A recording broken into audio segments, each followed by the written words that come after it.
Señor, ¿a quién iremos si tú eres nuestra vida?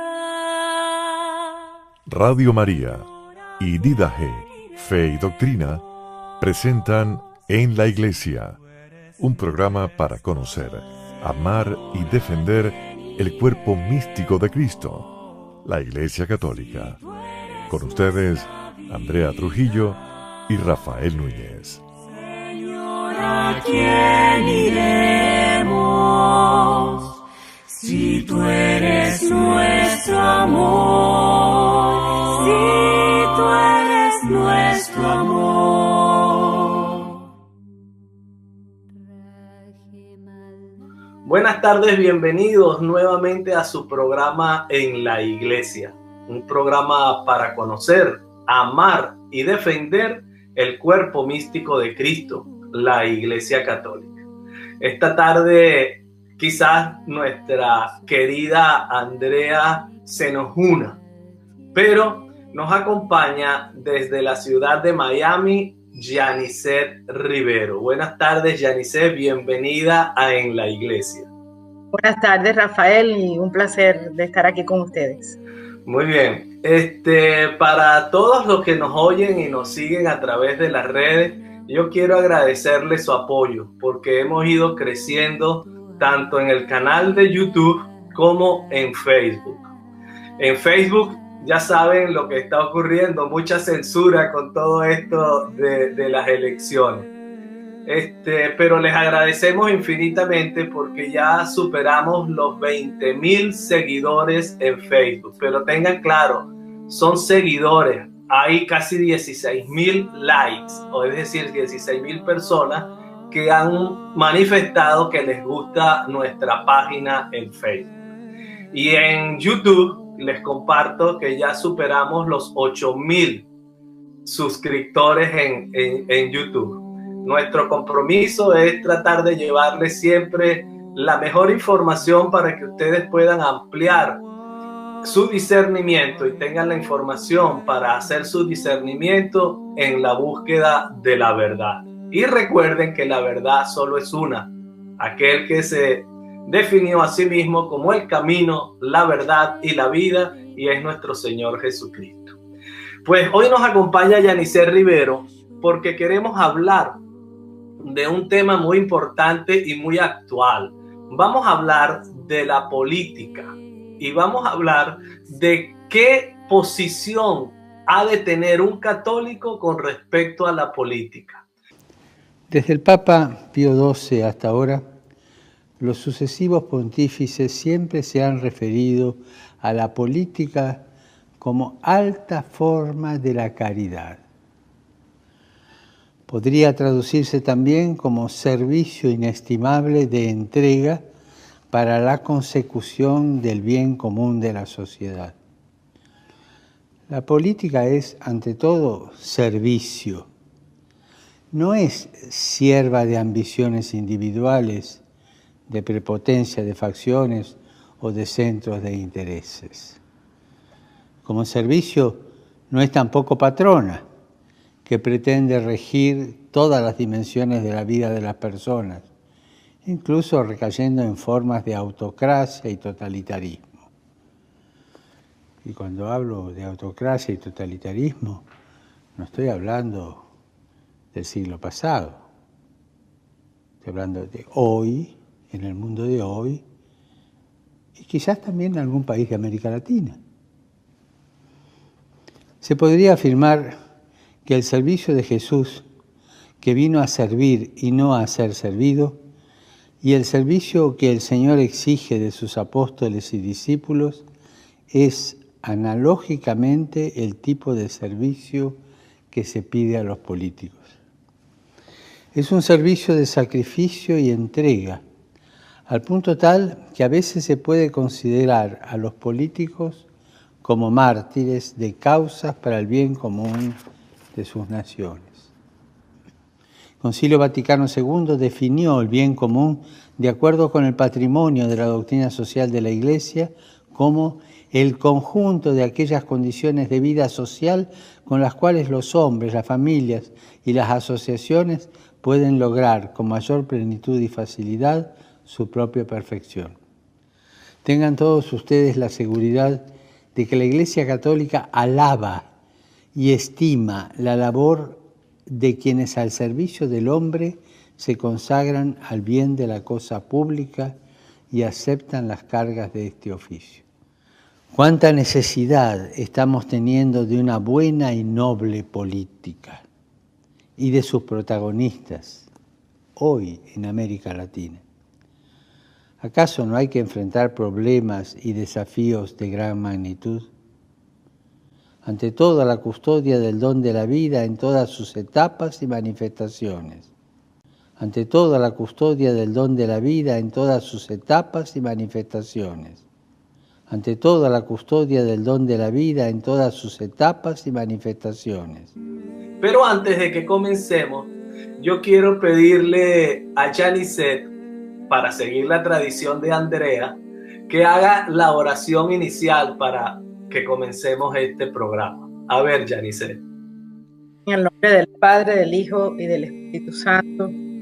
Señor, te damos gracias por las bendiciones de esta vida, de esta libertad que disfrutamos, y te pedimos que estés en el centro de nuestras vidas y de nuestro quehacer, y que podamos, a través de tu gracia y de tu luz, encontrar el camino. Amén. Muy bien, amén. Excelente, pues voy a darle un poquito de información acerca de Janicet. Janicet Rivero es nacida en Camagüey, Cuba. No voy a decir el año porque sería una imprudencia. ¿Ok? Hace poco. Y ella tuvo que abandonar Cuba como muchos cubanos y residir en una tierra que compartimos, que es Venezuela. Hemos tenido la gracia de compartir esa tierra de gracia por algunos años. Es licenciada en Comunicación y Publicidad y ha hecho una especialidad en lo que es el idioma castellano o español, ¿verdad, Janicet? En la Universidad Internacional de la Florida. En el año 2003 concluye una maestría en literatura hispanoamericana, también en la Universidad Internacional de la Florida, aquí en Miami, y es miembro fundadora del Directorio Democrático Cubano y ha representado a esta organización internacionalmente en foros como la Comisión Interamericana de Derechos Humanos de la Organización de Estados Americanos y en el Consejo de Derechos Humanos de la Organización de Naciones Unidas, ONU. Ha publicado poemas, que es una de sus debilidades, escribir poemas, y ha colaborado con muchos periódicos y revistas, tanto en Estados Unidos, Venezuela y Puerto Rico también. ¿Ok? Tiene un par de libros o poemarios publicados y está en proceso un último. De eso nos tienes que hablar también, Janicet. Pues nos encanta y nos llena de honor tenerte en la iglesia, Janicet, y especialmente para que tratemos este tema que a mí me preocupa mucho, porque en estos últimos días inclusive nos han escrito a nuestros canales para decirnos que no debemos meternos en política, que unir o mezclar la fe con la política es un mal negocio, que Dios es Dios y la vida del mundo, esa vida mundana, horrible de esos políticos asquerosos y mentirosos y que no se les puede creer nada, no debe hacerse. ¿Qué opinión a ti te merece esa concepción que tenemos muchísimo, o que tienen muchísimos católicos, Janicet? Mira, esa es una concepción que particularmente me recuerda las concepciones de los grupos que tienen miedo. O sea, yo creo que esa concepción, en primer lugar, no está acorde con la doctrina social de la Iglesia. o sea, lo que nos enseña la doctrina social de la Iglesia, es ser el cambio en nuestros ambientes. O sea, nosotros no somos cristianos, nosotros no somos católicos para llevar nuestra fe a un nivel personal o solamente en las comunidades donde nosotros nos desarrollamos o nuestra familia. Nosotros somos católicos para que la palabra de Cristo se conozca en la sociedad, en el mundo. Y en el Evangelio el propio Cristo nos llama a hacer eso, ¿verdad? Llama a sus apóstoles a hacer eso. Entonces, en el corazón de nuestra fe está la gestión social, está la preocupación por una serie de principios, la sacralidad de la vida, la libertad, el libre albedrío, el amor al prójimo, la ayuda al otro, al conciudadano, vivir una vida de acuerdo a esos principios cristianos es parte de lo que es ser católico. Entonces, he tenido esta conversación con muchas personas, sobre todo recuerdo mucho que la iglesia cubana, que es una iglesia secuestrada desde el año 59 por un sistema comunista, que es una iglesia que ha sufrido enormemente. Dentro de la iglesia cristiana, una de las maneras de, vamos a decir, eludir la realidad política del país es encasillarse en esta concepción de ser solamente católicos para hablar del evangelio, pero de una manera completamente desconectada del entorno. Y eso es un error. Por eso yo digo que la raíz de esto es el miedo. Es el miedo que tenemos a, en primer lugar, decir quiénes somos. Con mi hija, que es una adolescente que tiene 17 años, tenía yo el otro día esta conversación. Nosotros tenemos unos principios y esos principios los tenemos que promover y no debemos tener miedo a decir quiénes somos. O sea, por ejemplo, no debemos tener miedo a decir que somos pro vida, que no apoyamos ni el aborto ni la eutanasia, que no apoyamos la pena de muerte.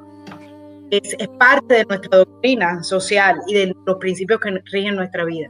Y muchas veces en la sociedad pues nos sentimos con temor a decir quiénes somos. Entonces yo haría un llamado a esos que piensan que las cosas de Dios son solo de Dios y las cosas del mundo son del mundo y tenemos que estar desconectados de ellas, a sentirnos parte, porque somos, de hecho, vivimos en este mundo. O sea, nosotros no estamos metidos en una cueva aislados del mundo en el desierto de Sahara. O sea, estamos aquí en la sociedad y tenemos la obligación como católicos y como cristianos de promover esos principios.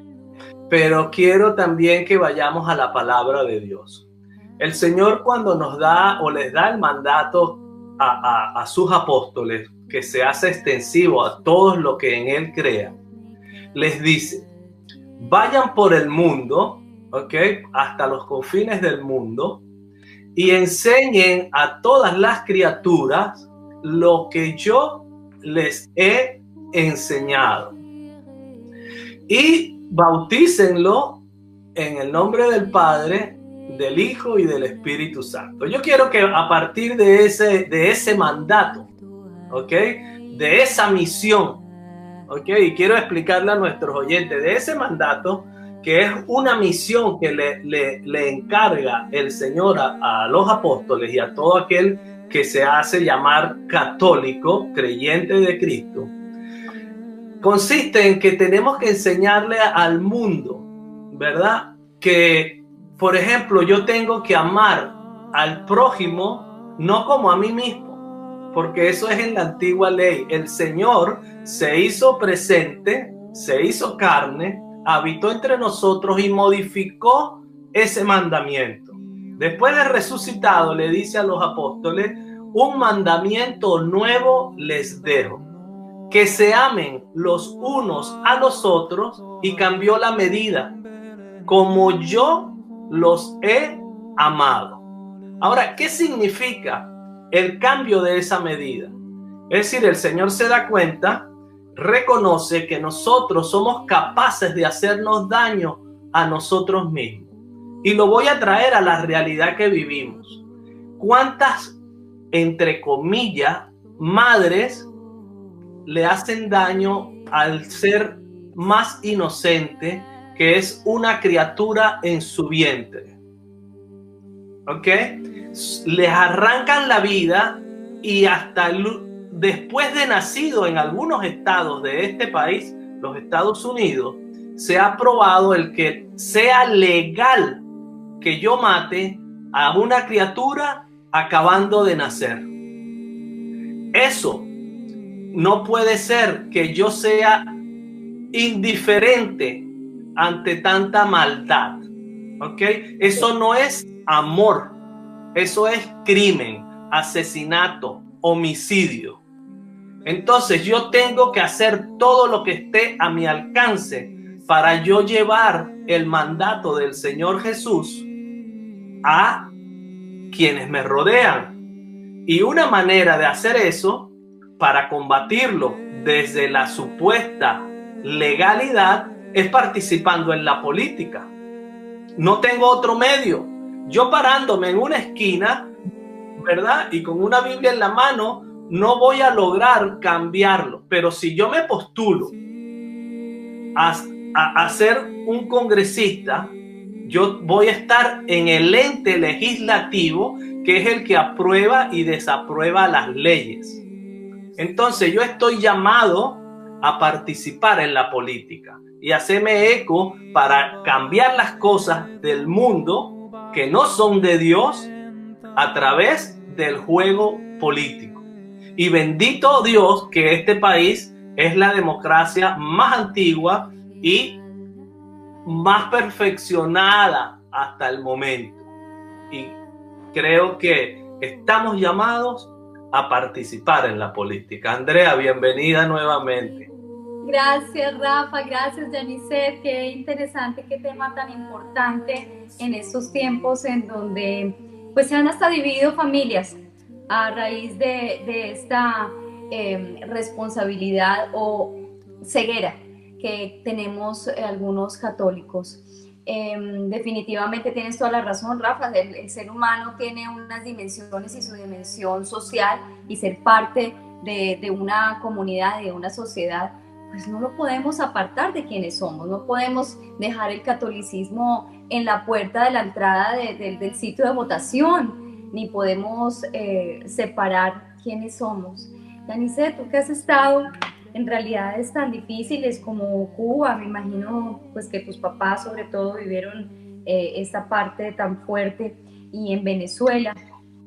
¿Tú cómo ves el futuro de estos gobiernos de Latinoamérica? Y cómo ves, ¿será que nosotros como católicos sí podemos impactar, sí podemos hacer un cambio, o crees que no? Mira, yo creo que está en nosotros hacer el cambio. El problema de los latinoamericanos es que siempre nos hemos visto dentro de un paradigma de víctimas.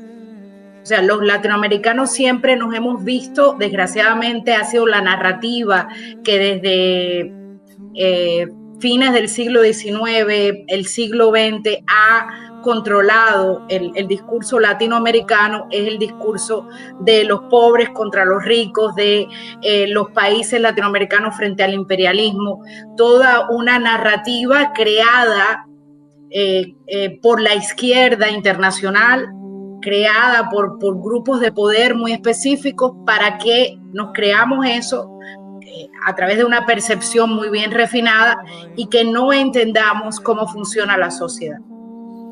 Si nosotros no creamos riqueza, ¿no? y tenemos países maravillosos, o sea, estamos hablando de Venezuela, un país con una cantidad de recursos tremendo. Estamos hablando de Colombia, que es un país también maravillosamente bien dotado de recursos naturales. Estamos hablando de países como, qué sé yo, como México ahora en este momento. Sin embargo, los latinoamericanos tendemos, en primer lugar, a votar por estas políticas que son políticas segregacionistas, políticas en las cuales nos estamos viendo como víctimas de un mal muy superior que no podemos cambiar, y no nos vemos como protagonistas de nuestra propia historia.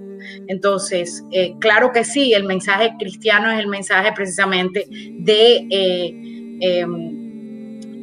transformar las realidades, de transformar las sociedades a través de estos principios de autogestión, estos principios de amor propio, estos principios de que tenemos la libertad y la creatividad suficientes para cambiar nuestros entornos.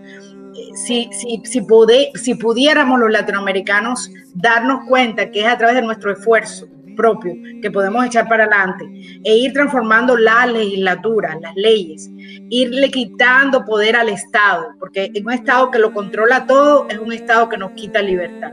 Entonces, ir quitando al Estado la responsabilidad que tenemos que tener nosotros como ciudadanos. Yo creo que el problema fundamental de América Latina es, uno, la corrupción, y en segundo lugar es el infantilismo cívico. No somos capaces de ser protagonistas de nuestra propia historia y por eso nuestros países están como están.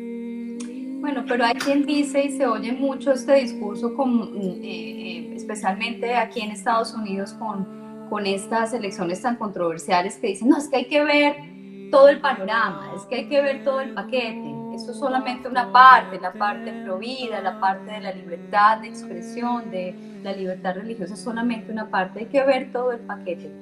¿Será que es que estamos, digamos, engañándonos o viendo ese paquete o ese plan completo y tal vez priorizando cosas que no son tan importantes, que quizás no vemos lo que afectan?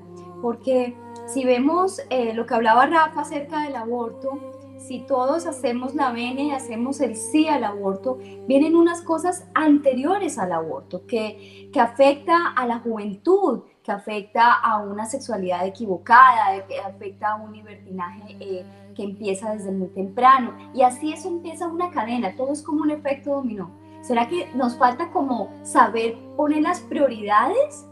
Y no estar como viendo, no, es que es todo el paquete, sino que hay que poner ciertas cosas que de verdad son más importantes que otras. Mira, yo creo que cuando se habla de paquete, o sea, lo que hace un paquete, o sea, ¿quiénes son los que los protagonistas de cualquier paquete que hagamos? El ser humano. Entonces, el ser humano y Dios, por supuesto, tienen que estar en el centro de cualquier medida, de cualquier legislación y de cualquier camino que tomemos a nivel social o político. Yo creo que es, de nuevo, el infantilismo cívico, la responsabilidad. La familia tiene un papel fundamental. Tenemos que criar hijos que sean altamente capaces de ser independientes y de tener responsabilidad con sus vidas, con su cuerpo, con su mente, ¿verdad? Con sus almas, que se preocupen por lo importante, que es lo que está dentro del individuo. Nada que no venga de la introspección, nada que no venga de la oración, nada que no venga de la contemplación, que es buscar escuchar la voz de Dios dentro del corazón del ser humano, puede ser efectivo en la sociedad. Vamos a decir, el camino, el tráfico es de adentro hacia afuera, no de afuera hacia adentro. Nos quieren imponer una sociedad que miramos más hacia afuera que mirar hacia nosotros mismos. Y por eso es que la sociedad le falla al individuo. La sociedad moderna tiene que ir a la introspección, definitivamente. La verdad está dentro de nosotros y es a través de la oración y de la introspección que podemos encontrar esa verdad y de ser responsables de nosotros mismos. Si nosotros criamos niños que están viendo hacia afuera, que no son capaces de la oración, de la introspección, estamos entonces criando personas que van a ser dependientes de otros y no van a ser protagonistas de su propia historia. No van a poder llevar el mensaje que Cristo nos ha llamado a ser portadores de él. Entonces, ese es, yo creo, que el punto principal. A mí no me gustan los paquetes, a mí la verdad es que no me gusta el caudillismo, a mí no me gusta que alguien me venga a decir lo que yo quiero, lo que yo tengo que hacer. Me gusta tener sentido crítico. Y ese es uno de los problemas de la sociedad moderna norteamericana. Los jóvenes están creciendo sin un sentido crítico de la realidad. O sea, les estamos dando todo masticado, pero masticado de una perspectiva, porque la izquierda ha infiltrado las universidades, la izquierda ha infiltrado los medios de comunicación y de pronto la realidad es precisamente la que ellos nos presentan. y no tenemos el sentido crítico para decir un momento de qué estamos hablando. O sea, como por ejemplo un presidente o un candidato a la presidencia como Joe Biden, que es católico, puede estar promoviendo una agenda donde el aborto es parte de, eso es independientemente de izquierda o derecha, donde el aborto es parte de esa agenda. O sea, entonces él ha traicionado su propia fe. Entonces yo no puedo votar por un candidato, y lo siento mucho y lo digo públicamente, que promueve el aborto, que no promueve la sacralidad de la vida. Y no me importa quién es el otro candidato, o sea, yo voto por principios y creo que la gente se vuelve muy maniqueísta, la gente se vuelve muy caudillista, es este o el otro, es el que promueva los principios que están acordes con nuestra fe. Y pues yo creo que los católicos estamos llamados a mirar esos principios cuando vamos a votar. Muy bien, Yanice, has tocado a algunos temas muy interesantes. Has tocado el tema de la familia, has tocado el tema de los jóvenes, has tocado el tema del desarrollo del pensamiento crítico. Y yo quiero ir por estos caminos.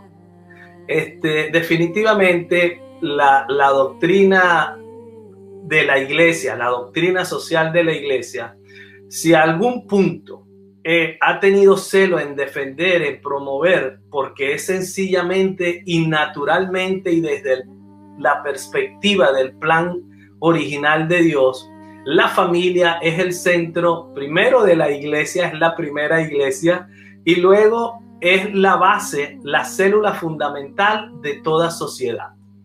Allí en ese sentido vemos que hay un programa, un pacto orquestado desde las grandes instituciones universales para acabar con la familia. Una de las medidas o de las políticas que ellos han adoptado en principio es el aborto y el control de la natalidad, que sabemos cuál es el origen y el propósito de esto, y el que tenga algún interés en saber cuál es, yo les recomiendo que busquen en nuestro canal de YouTube la entrevista completa a la doctora Chinda Brandolino de Argentina. Ella lo explica magistralmente.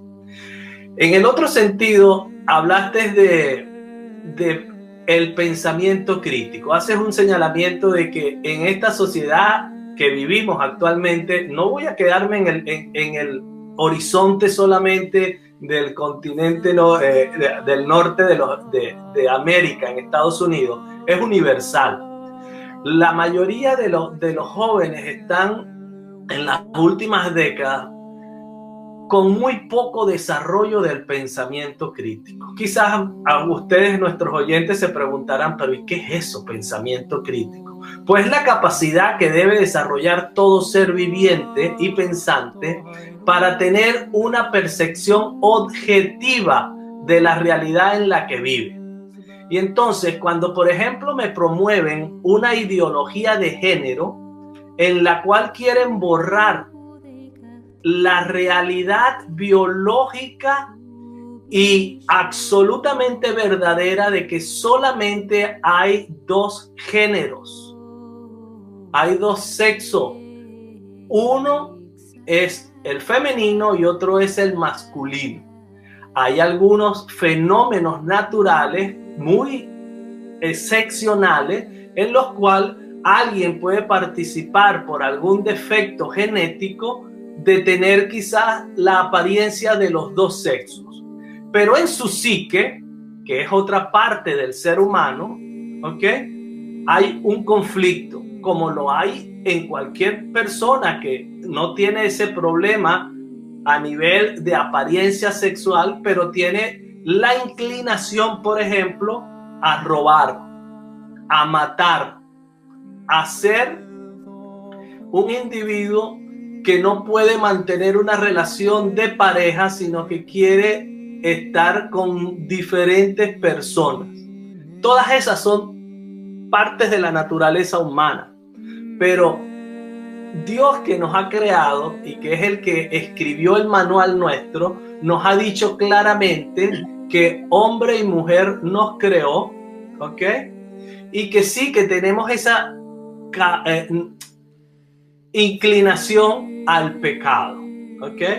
Pero está muy claro en las escrituras que el Señor nos señala que algunas conductas de índole sexual son abominables. ¿Ok? Entonces nos quieren vender una ideología de género en la que yo, si me siento en algún momento con cualquier fantasía, que las fantasías también son parte de la naturaleza humana, y me siento que soy una niña de 7 años, está bien. A mí la sociedad, me dice la ideología de género, me tiene que aceptar ese capricho malcriado, que yo no tengo que separarlo de lo que es la realidad objetiva, de lo que es la fantasía mental. Cuando son problemas de la fantasía mental, eso le corresponde al área de la psiquiatría y la psicología. Es la psique del ser humano, ¿ok?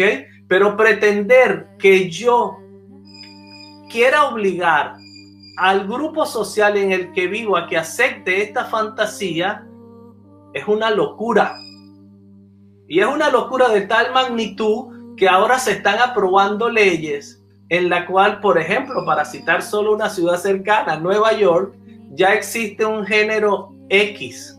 Es decir, que cuando un niño nace, la madre y el padre pueden alegar, cuando lo van a registrar en el registro civil, decir, él es niña o varón. No, él es X, que él decida cuando él quiera lo que quiera hacer. Eso es contra cualquier criterio humano. Eso no tiene sentido, porque eso pertenece a una fantasía de la mente. El que quieran aprobar, y lo han propuesto algunos candidatos, de que un niño a partir de cierta edad puede decidir qué género ser. 8 años. De los 8 años. Imagínense ustedes, ¿qué criterio puede tener una criatura de 8 años? No, y además te digo, también hay que tomar en cuenta los factores psicológicos de la formación de ese niño. Tal vez, muchas veces ha pasado que un niño se siente, vamos a decir, discriminado por X actitud de sus padres con referencia a su hermana. Entonces él dice, bueno, para ser aprobado por mis padres debo ser como mi hermana. Entonces es simplemente un conflicto de la conducta de ese niño, de cómo él se proyecta hacia su familia y hacia sus padres para ser aceptado. No es un problema estructural o no es un problema fisiológico de ese niño. Entonces, ¿cómo vamos a aceptar eso como si fuera una cosa correcta cuando ese niño no tiene los elementos para tener un juicio claro de quién es? Porque el ser humano está constantemente en un proceso de reconocerse, de saber quién es, ¿no? Entonces tú no puedes juzgar, no, este quiere ser una niña, quiere ser un niño, pero yo creo que es de nuevo, es el infantilismo, es la inmadurez. Esta sociedad quiere crear ciudadanos infantiles, inmaduros, que no sepan, que no sean responsables de su vida y de su naturaleza y de su cuerpo y de su mente, ¿no? Y yo creo que ese es el problema. Queremos crear ese tipo de, creer que es normal o que es aceptable cualquier tipo de conducta, porque lo que basa este pensamiento es el relativismo moral.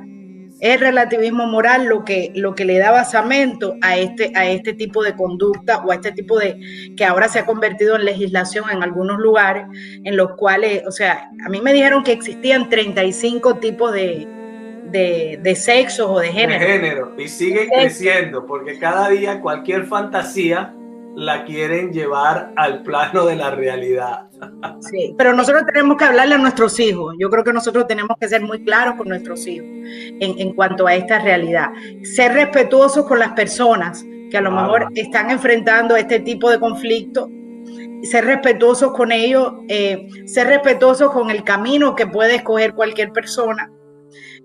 Pero darnos cuenta de la realidad. O sea, no podemos estar de espaldas a la ciencia y ni de espaldas a la naturaleza del ser humano, por una invención, por una percepción creada, por una narrativa creada para segmentarnos en géneros, en grupos y en cosas que a lo mejor, que no son reales, o sea, es una invención de la mente humana, de mentes que están en un proceso o sea, que no están claras, o sea, por X razones que puedan ser incluso fisiológicas o que puedan ser psiquiátricas o psicológicas. Yanisset, ya vemos cómo ha sido el proceso de Venezuela, que nadie se lo llegó ni a imaginar a que llegara a este punto. ¿Ya hace cuánto, Rafa? ¿Ya está hace cuánto? 20 años. 20 años ya llevan. Esto empieza lentamente y de repente coge una fuerza imparable que ya por más protesta y por más cacerolazo, miles de cacerolazos que se hicieron en Venezuela, pues ya regímenes tan fuertes y tan estrictos como el que hay ahorita en Venezuela, pues ya aparentemente nadie lo baja de ahí, y la esperanza pues es casi una utopía.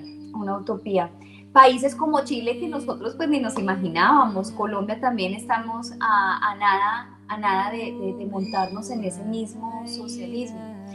Se pone uno a hablar con los jóvenes, tú hablabas muy bien de esta falta de criterio y este infantilismo social, no solamente de los jóvenes, obviamente los adultos que estamos criando jóvenes y que estamos criando niños, pero pareciera como una sin salida, porque si los mismos adultos están convencidos de que quizás son escuchados ahora o son nombrados ahora porque sus recursos económicos pues son muy limitados, se han venido viviendo en este ambiente limitado de recursos pues, de generación en generación, y de repente alguien los nombra, pues ellos se sienten importantes y a su vez empiezan como sí, a unirse, y ahí es cuando vienen esas polarizaciones y está ese lenguaje que el dictador o el socialista sabe decir, y el ciudadano de este tipo quiere escuchar, ¿sí? Alguien está hablando de él, alguien se preocupa de él, en teoría, por supuesto. ¿Cómo hacemos para salir de esa cadena que pareciera tan cerrada, en donde el adulto está creyéndoselo, se lo comunica a su hijo o a su joven, y a su vez eso se va formando? ¿Cómo podemos romper ese círculo tan difícil y en el que se está cada vez más cogiendo más fuerza? Porque desafortunadamente sabemos que en Latinoamérica pues la gente de bajos recursos es mucha mayor a la gente que tiene un acceso cultural o que tiene un acceso a cierto nivel de criterio o de historia para poder hacer un análisis. ¿Cómo? Claro, mira, en primer lugar es información, o sea, la ignorancia es lo que lleva a las personas a pensar que estos creadores de humo van a resolverte los problemas. Es una trampa y es una alucinación. No pensemos que en Colombia, porque no lo ha vivido, va a ser diferente a Venezuela o a Cuba o a Nicaragua o a China o a Corea del Norte. En todos los lugares donde se ha implementado este tipo de sistema con unos diferentes tipos de intensidad, ha sido un fracaso. ¿Por qué ha sido un fracaso? Porque es una trampa, es una narrativa para llegar al poder. Son movimientos políticos con una mentalidad totalitaria. Utilizan la libertad para llegar al poder. Una vez que llegan al poder, cambian la constitución, cambian las leyes y se quedan ahí para siempre. Cuba lleva 61 años en una dictadura totalitaria y comunista. Ha asesinado a miles de cubanos frente al paredón de fusilamiento. Hay miles de cubanos desaparecidos. Hay miles de cubanos que han muerto ahogados en el estrecho de la Florida. Ha sido un genocidio contra el pueblo cubano. Sin embargo, muy poca gente habla, muy poca gente entiende. O sea, es falta de información. Te vienen a hablar con una idea muy linda, muy romántica, pero en el fondo lo que hay detrás es llegar al poder y establecerse en el poder sin salida. Es una trampa, es una alucinación. Lo otro es que los políticos latinoamericanos tienen responsabilidad en la llegada de este tipo de régimen. Número uno, por la corrupción. O sea, los políticos en Latinoamérica llegan a puestos oficiales o puestos políticos o puestos del gobierno para enriquecerse, para aprovecharse del pueblo, para aprovecharse del país. Y eso es una vergüenza. Eso es una vergüenza y eso es lo que posibilita. Esa inmoralidad, esa corrupción es lo que facilita que el discurso izquierdista tenga éxito, porque la gente está cansada de los abusos. La gente está cansada de sociedades clasistas en las cuales por mucho que tú te esfuerces, no tienes oportunidad. Entonces, ¿cuál es la diferencia, por ejemplo, con Estados Unidos? Que aquí tú puedes llegar sin nada y tú puedes luchar duro, trabajar y puedes llegar a tener una vida como la que quieres tener. O sea, hay leyes que respaldan tu iniciativa. Hay libertad suficiente para eso.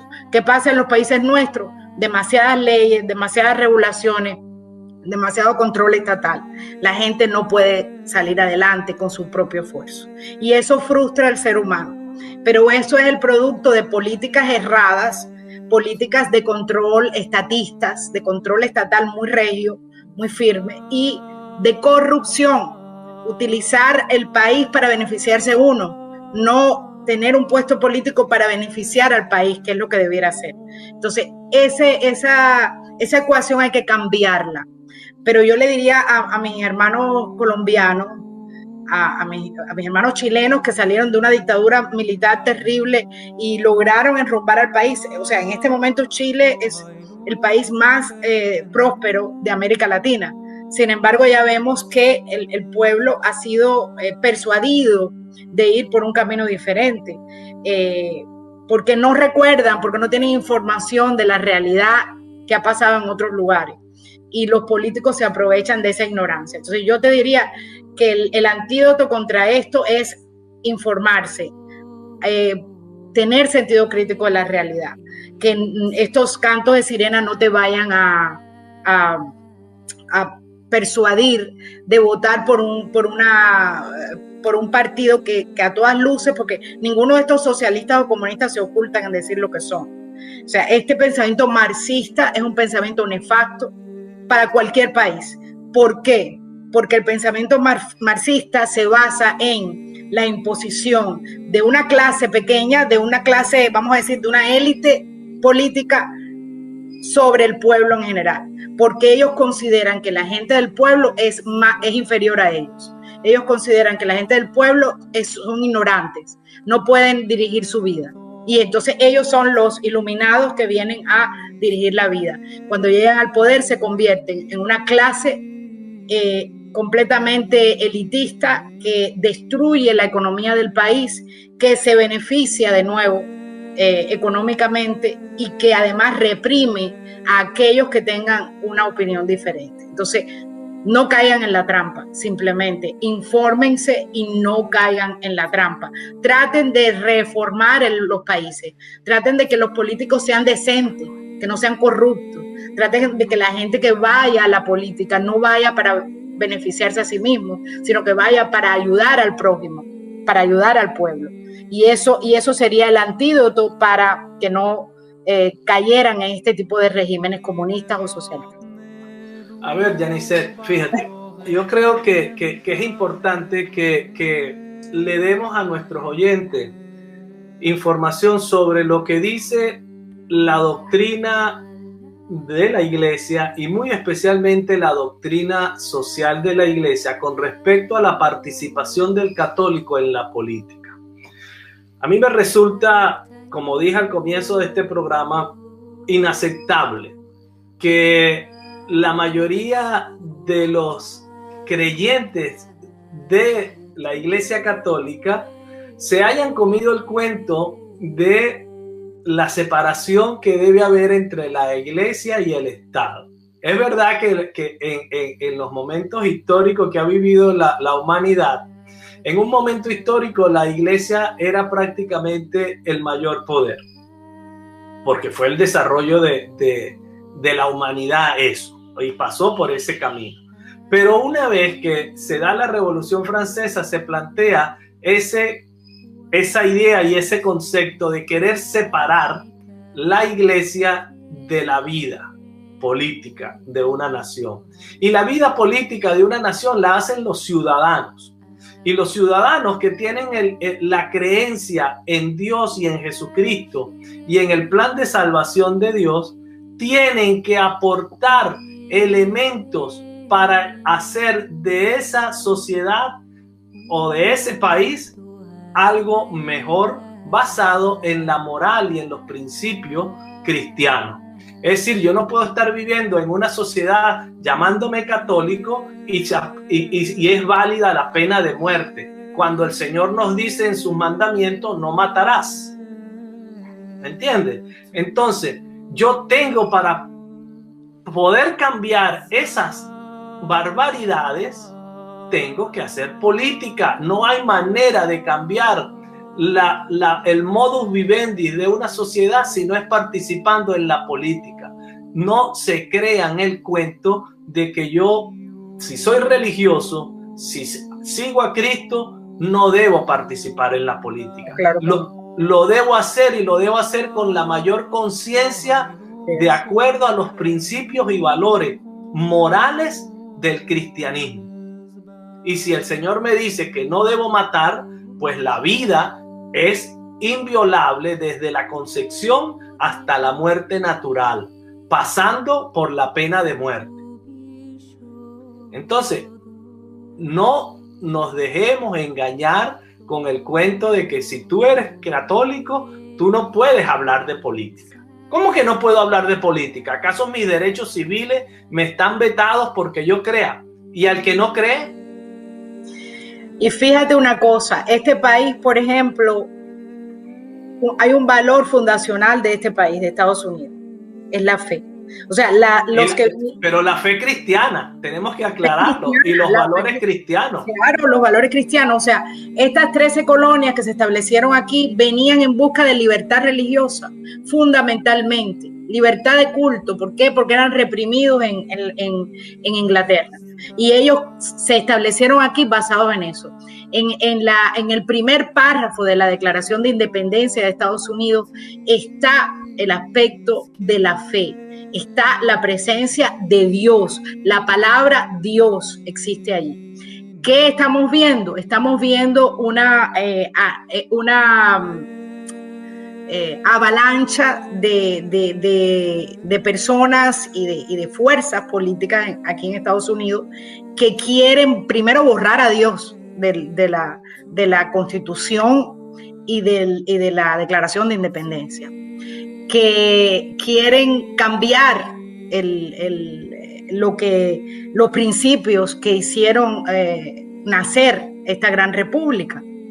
Y eso yo creo que es una gran afrenta a este país, porque si este país ha sido próspero y este país ha sido importante en el mundo, es precisamente por la libertad que han gozado sus ciudadanos, y fundamentalmente por la libertad de culto, la libertad religiosa y la libertad de expresión. Y entonces todas esas fuerzas que quieren romper eso, esa vinculación, claro, ellos lo quieren hacer precisamente para ganar, porque a un ser humano que tú le quitas su sustento espiritual, le estás quitando la base, le estás quitando el piso, lo estás dejando en el aire, en el limbo.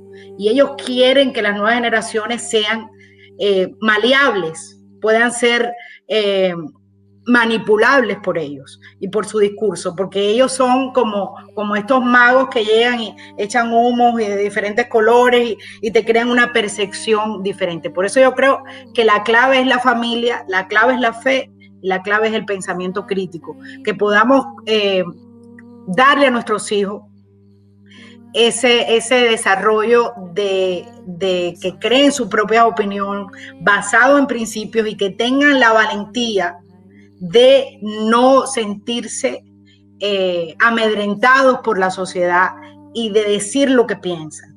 Porque en una sociedad donde un ser humano, un ciudadano, tiene miedo de decir lo que piensa, se cohíbe de decir que es pro vida o se cohíbe de decir que apoya esto o lo otro, ya en esa sociedad el mal y la corrupción se ha enraizado. Entonces tenemos que tener el coraje de decir quiénes somos y lo que nosotros creemos, porque si no, no vamos a poder influir en la sociedad. Nos vamos a quedar calladitos en una esquina y otros van a decidir el destino de esta nación. Yo quiero que nuestros oyentes hagan un ejercicio. En este país se logró por parte del Partido Demócrata, que fueron los que empujaron, que Dios fuese sacado de las escuelas. Es decir, aquel ritual matutino que tenían todos los estudiantes de las escuelas primarias de honrar la bandera y de hacer una oración para el comenzar la jornada fue borrada. Yo quiero que busquen en su vida si esto les ha traído algún beneficio como familia, si como padre esto te ha traído beneficio. Lo otro es, si comparamos, para que se hagan una idea, si usted viviera en un país musulmán, diferente fuese lo que le tocaría vivir, ¿ok? Pero aquí se respeta. Difícilmente en un país musulmán o en un país comunista a usted le van a decir, mire, voy a quitar el retrato de Mao Zedong o el retrato de Maduro de las instituciones públicas porque usted se puede ofender. No, a usted lo obligan como un borrego a tener que rendirle pleitesía a un ídolo. Pero de nuestras escuelas han sacado y del gobierno han querido sacar los monumentos que hacen referencia a los valores cristianos. ¿Y qué has hecho tú? ¿Has levantado tu voz? Pues estás llamado a levantar tu voz. Estamos llamados a protestar por ello y a defender que este país fue creado y fundado sobre los valores cristianos. Y estamos también llamados a la oración, porque la Virgencita hace ya más de 100 años nos lo dijo clarito en Fátima. Quien quiera ver esa aparición de Fátima, digamos, incompleta, ya es una decisión personal, pero ella lo dijo muy claro: si atienden mis peticiones, Rusia se convertirá y habrá paz, y si no, esparcirá sus errores por el mundo promoviendo guerras y persecuciones a la iglesia. Ella lo dijo claro, porque las mamás somos así, porque las mamás quizás prevemos cosas a nuestros hijos y a veces sonamos dramáticas, a veces sonamos un poco pesimistas, pero es que por cuando tenemos amor por nuestros hijos, advertimos, y ella no lo advirtió, y lo estamos viendo y lo estamos viviendo. Y quienes tenemos hijos, nuestra mayor preocupación es que ellos van a vivir las consecuencias mayores de lo que hasta ahora estamos empezando a ver, especialmente en estos países. Así que yo también me uno a lo que tú nos llamas, Yanicet, de crear esa conciencia en nuestros jóvenes, pero también a la oración y confiar en las palabras de nuestra madre, de la mamita más amorosa y la que está con nosotros, velando desde el cielo y aquí en la tierra. Escuchémosla, peguémonoslo al manto de ella y oremos y no paremos de orar porque lo necesitamos, porque necesitamos la ayuda del cielo. Y hay momentos en que no vemos. Definitivamente. Yo creo que una de las cosas más difíciles de un católico, de un cristiano, es abandonarnos a Dios, ¿no? Poner nuestros problemas, nuestras preocupaciones en las manos de Dios. A veces creemos que lo podemos lograr todo. No, por eso es tan importante que Dios vuelva a las escuelas públicas. Por eso es tan importante que Dios vuelva a la palestra pública en este país. Yo tengo mucha fe que este es un país de una profunda convicción religiosa. Es un país profundamente cristiano. Lo he visto, he viajado a este país, he visto que en cualquier rinconcito, en medio de un desierto, en medio de una montaña, hay un templo. Y yo pienso que eso hace grande a este país. Definitivamente poner en manos de Dios nuestra vida y el destino de esta gran nación que nos ha acogido como inmigrantes, como exiliados a muchos de nosotros.